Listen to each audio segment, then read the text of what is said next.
नमस्कार दर्शक बंधु आपण मानकु मो चैनल को स्वागत। आज बहुत बड़ बड़ गुरुत्वपूर्ण खबर गुड़िक देखंतु आपण माने भिडियो को देखुछंती हेले सब्सक्राइब करूनांती। दयाकरी चैनल को सब्सक्राइब करी भिडियो को शेष जाए देखंतु। आज प्रथम खबर आज ओडिशा समेत देशर प्रमुख सहर मानकर केते रहिछि सुना दर। आज भारतीय बजार में 22 कैरेट सुनार दर 10 ग्राम प्रति 1,37,350 टंका रहिथिबा बेले 24 कैरेट मूल्य 10 ग्राम प्रति 1,49,830 टंका रही। आज राजधानी भुवनेश्वर 24 कैरेट सुना दर 10 ग्राम प्रति 820 टंका कमी 1,49,840 टंका होईछि। गतकाली दर 1,50,660 टंका थिला। सेहीपरि 22 कैरेट सुनार मूल्य 10 ग्राम प्रति 750 टंका कमी 1,37,350 टंका होईछि। गतकाली दर 1,38,100 टंका थिला। देशर प्रमुख सहर मानकरे भी सुना दर रे परिवर्तन होइतिबा देखिबाकु मिलिछि। चलନ୍ତୁ जानिबा परवर्ती खबर। सरकारी बैंक रे चाकरी पाई प्रस्तुत हेउता युवा आशायी मानक पई एक गुरुत्वपूर्ण खबर। इंडियन बैंक 2026 वर्ष पई 350 विशेषज्ञ अधिकारी पदवी पई एक नियुक्ति विज्ञप्ति प्रकाश पाइछि। एही नियुक्ति अभियान स्केल 1, 2 एवं 3 पदवी को अंतर्भुक्त करे। आईटी, अर्थ, मार्केटिंग, एचआर, विपद परिचालना एवं अन्य वैषयिक विभाग रे विशेषज्ञ प्रार्थी माने आवेदन करबा को योग्य।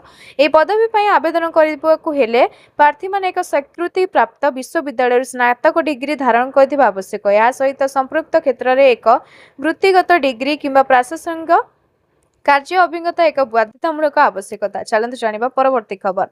कोविड-19 मामला ह्रास पाइबा परे लोक माने आश्वस्ति अनुभव करिया पय आरंभ करथिले, किंतु एबे एक नूतन वेरिएंट मुंड टेकिछि जाहाकु BA.32 नामित करा जायछि एवं किंकाडा भाइरल सिकाडा भाइरल भावरे परिचित मध्य। दक्षिण आफ्रिकार उत्पत्ति होइतबा ही नूतन वेरिएंट एबे 23 रु अधिक देशर व्यापी सारिलाणी। रिपोर्ट अनुसार ही वेरिएंट विशेष करी पिला मानकु प्रभावित करि पारे। जदि स्वास्थ्य एजेंसी गुड़िक एहाकु वर्तमान एक प्रमुख जरूरीकालीन परिस्थिति भावरे वर्गीकृत करंती नाही, तथापि विशेषज्ञ माने सतर्कता अवलंबन करबाकु परामर्श देउचंती। बहु परिवर्तन जोगु एही वेरिएंट पूर्वरु थिबा प्रतिरक्षा मानकु आंशिक भावरे ह्रास करिवार संभाव रखिछि, तेणु सतर्कता अवलंबन करिबा अत्यावश्यक बोली कुहा जायछि। तेबे आसंतु जानिबा एही वेरिएंट पिला मानक पई केते विपदपूर्ण ओ सेमानकु एथिरु कोन किपरि सुरक्षा दिया जाय परिबो। चलନ୍ତୁ जानिबा परवर्ती खबर। सुभद्रा मां मानक अंतर्निहित शक्तिर जागरण पर सुभद्रा शक्ति मेला आयोजित होइछि। सुभद्रा शक्ति नारी शक्तिर एक विकास और समृद्धिर प्रतीक। जदि ओडिशार मां भूणी माने निरंतर परिश्रम करिवे तेबे 2036 मसीहा पूर्व विकसित ओडिशा गठन संभव होई परिबो। काकटपुर नुआ बस स्टैंड सामने आयोजित सुभद्रा शक्ति मेला को उद्घाटन करी एहाकु कहिसंती मुख्यमंत्री उपमुख्यमंत्री प्रभाती परिडा। पवित्र झामु यात्रा समय रे पुरी जिला काकटपुर ब्लॉक अध्यक्ष श्रीजुक्त श्रीधर नायक सभापतित्व मुख्यमंत्री अतिथि रूपे उपमुख्यमंत्री श्रीमती प्रभाती परिडा एवं मुख्य वक्ता जगतसिंहपुर सांसद डॉक्टर विभू प्रसाद देराई, सम्मानित अतिथि जिला मुख्य उन्नयन अधिकारिणी अनुगुला स्नेहा, जिला सामरिक कल्याण अधिकारिणी तनुप्रभा बेहरा, काकटपुर बीडीओ नारायण दीक्षित प्रमुख उपस्थित थिले। ओडिशार मां भूणी एवं झियो मानकर प्रतिभा दक्षता उद्यमर निदर्शन प्रत्येक महिला किभଳି दक्ष उद्योगी होई आर्थिक स्वतंत्रता हासिल करिवे सरकार सेथिपाई उद्यम आरंभ करिसंती। चलନ୍ତୁ जानिबा परवर्ती खबर। हमरुज प्रणाली संकट एबे टळी जाइछि। ईरान अमेरिका युद्ध विरति घोषणा विश्वर तैल एवं गैस जोगाण आश्वस्ति आनिबो बोली आशा करा जाउछि। ए घटना भारत पई गोटे समस्यार समाधान करिथाय पारे, किंतु एहा निकटस्थ नूतन विपर्यय को जन्म देछि जहा आउरी भयंकर होई जाय पारे। एहा भारतर प्राय 400 नियुक्त लोकंक पई विपद सृष्टि करिछि जे माने कृषि कार्यकारी नियोजित अछंती। एक आकलन अनुसार देशर एक मौसमी ऋतु रे वर्षा ह्रास पाई पारे एवं अनेक अंचल मरुड़ी हेबार आशंका रहिछि। एही वर्ष मौसमी आसीबा पूर्वरु मध्य वर्षा आरंभ होई जाइछि। मार्च रु एप्रिल पर्यंत पाग ठंडा रहिता, किंतु जेतेबेले प्रकृत मौसमी ऋतु आसे वर्षार अभाव क्षतिकारक होई पारे। एक घरोई पाणीपाग पूर्वानुमान संस्था द्वारा एक पूर्वानुमान चिंता सृष्टि करिछि। चलନ୍ତୁ जानिबा परवर्ती खबर। ଆମେରିକା ଇରାନ ଯୁଦ୍ଧ ବିରତି ପରେ ତୁରନ୍ତ କେନ୍ଦ୍ର ସରକାର ଏଲପିଜି ସମ୍ପର୍କରେ ଏକ ବଡ଼ ନିଷ୍ପତ୍ତି ନେଇଛନ୍ତି। ଦେଶବ୍ୟାପୀ ଏଲପିଜି ପ୍ରଭାବକୁ ଦୃଷ୍ଟିରେ ରଖି ସରକାର ଗ୍ୟାସ୍ ଯୋଗାଣ ପାଇଁ ଏକ ନୂତନ ଫର୍ମୁଲା ସ୍ଥାପନ କରିଛନ୍ତି। ସରକାର ଔଷଧ ଠାରୁ ଆରମ୍ଭ କରି ଇସ୍ପାତ ପର୍ଯ୍ୟନ୍ତ କାରଖାନାଗୁଡ଼ିକୁ ଆଶ୍ୱସ୍ତି ପ୍ରଦାନ କରିଛନ୍ତି।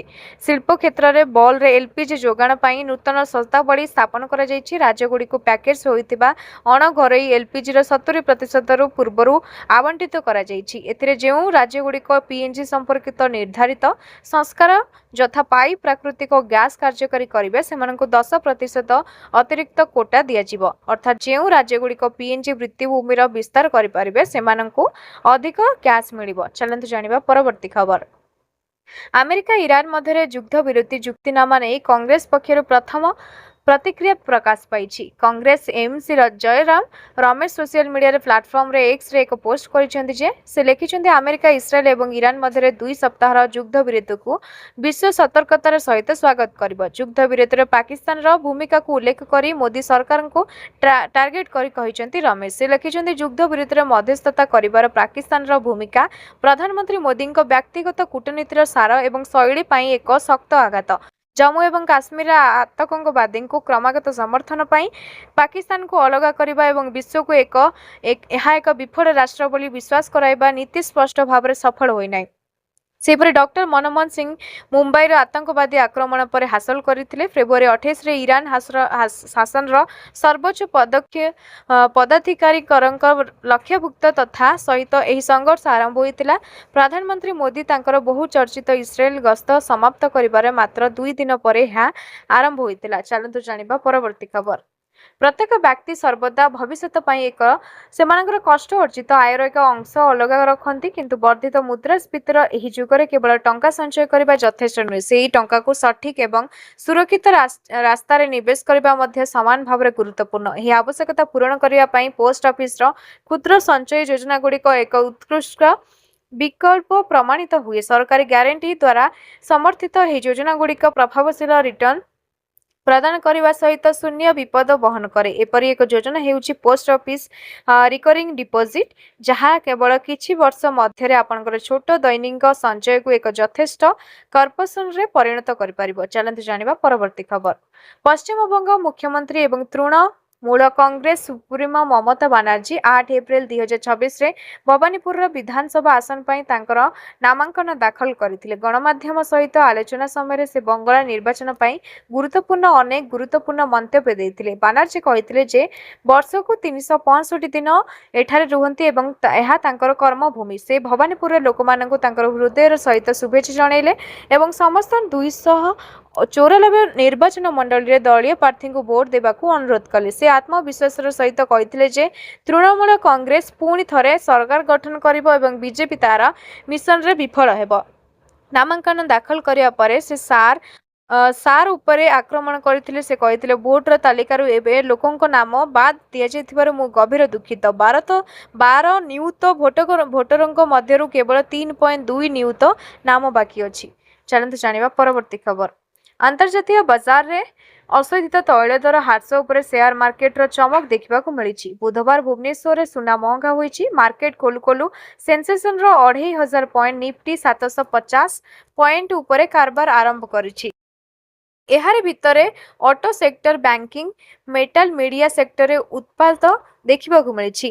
ଏମିତିକା ସୁନା ଦରରେ ମଧ୍ୟ ବୃଦ୍ଧି ଦେଖିବାକୁ ମିଳିଛି। 24 କ୍ୟାରେଟ ସୁନା ଦର 10 ଗ୍ରାମକୁ 3980 ଟଙ୍କା ବଢ଼ିଛି। ଗତକାଲି 1,49,840 ଟଙ୍କା ଥିବାବେଳେ ଆଜି ବୃଦ୍ଧି ଘଟି 1,53,820 ଟଙ୍କାରେ ପହଞ୍ଚିଛି। ଚାଲନ୍ତୁ ଜାଣିବା ପରବର୍ତ୍ତୀ ଖବର। ଓଡ଼ିଶା ରାଜନୀତିର ବିଜୁ ଜନତା ଦଳ ମଧ୍ୟରେ ଅସନ୍ତୋଷ ଓ ଭିତ୍ତିର ଦ୍ୱନ୍ଦ୍ୱ ଏବେ ସ୍ପଷ୍ଟ ହୋଇଛି। ଦଳର ସଂସଦୀୟ ଦଳ ନେତା ଭାବେ କାମ କରୁଥିବା ସସ୍ମିତା ପାତ୍ରଙ୍କ ପଦରୁ ଇସ୍ତଫା ଦେଇଛନ୍ତି। ସେ କହିଛନ୍ତି ଇସ୍ତଫା ପତ୍ର ଦଳର ସଭାପତି ନବୀନ ପଟ୍ଟନାୟକଙ୍କୁ ପଠାଇଛନ୍ତି। ସୂତ୍ର ଅନୁସାରେ କିଛି ବିଜେଡି ସାଂସଦ ସସ୍ମିତା ପାତ୍ରଙ୍କୁ ସଂସଦୀୟ ଦଳ ନେତା ପୂର୍ବରୁ ହଟାଇବା ପାଇଁ ନବୀନ ପଟ୍ଟନାୟକଙ୍କୁ ଚିଠି ଲେଖିଥିଲେ। ଏହାପରେ ଦଳ ମଧ୍ୟରେ ଚାଲୁଥିବା ମତଭେଦ ଆହୁରି ତୀବ୍ର ହୋଇଥିବା ଚର୍ଚ୍ଚା ହେଉଛି। 2024 ସାଧାରଣ ନିର୍ବାଚନରେ ଦଳର ଦୁର୍ବଳ ପରିମାଣ ପରେ ଦଳ ଉପରେ ନେତୃତ୍ୱ ନେଇ ଅସନ୍ତୋଷ ବଢ଼ିଥିବା କୁହାଯାଇଛି। ଚାଲନ୍ତୁ ଜାଣିବା ପରବର୍ତ୍ତୀ ଖବର। ତାର କୋଟି କୋଟି ସଦସ୍ୟମାନଙ୍କ ପାଇଁ ଏକ ଗୁରୁତ୍ୱପୂର୍ଣ୍ଣ ସତର୍କତା ଜାରି କରିଛି। ପିଏଫ୍ ଆକାଉଣ୍ଟରେ ଯଦି ଆପଣଙ୍କର ଚାକିରି ଆରମ୍ଭ କିମ୍ବା ଛାଡ଼ିବା ତାରିଖ ଭୁଲ ରହିଛି ତେବେ ଆପଣଙ୍କୁ ସୁଧ ପେନସନ ବଡ଼ କ୍ଷତି ସହିବାକୁ ପଡ଼େ। ଇପିଏଫ୍ଓ ଅନୁସାରେ ଜବ୍ ଜଏନ୍ ଓ ଏକ୍ସିଟ୍ ତାରିଖରେ ସାମାନ୍ୟ ଭୁଲ ମଧ୍ୟ ପିଏଫ୍ ବାଲାନ୍ସର ଏବଂ ପେନସନ ଯୋଗ୍ୟତାଙ୍କ ଖରାପ ପ୍ରଭାବ ପକାଏ। ଏହାକୁ ଅଣଦେଖା କଲେ ରିଟାୟାରମେଣ୍ଟ ସମୟ ବଢ଼େଇପାରେ। ଚାଲନ୍ତୁ ଜାଣିବା ପରବର୍ତ୍ତୀ ଖବର।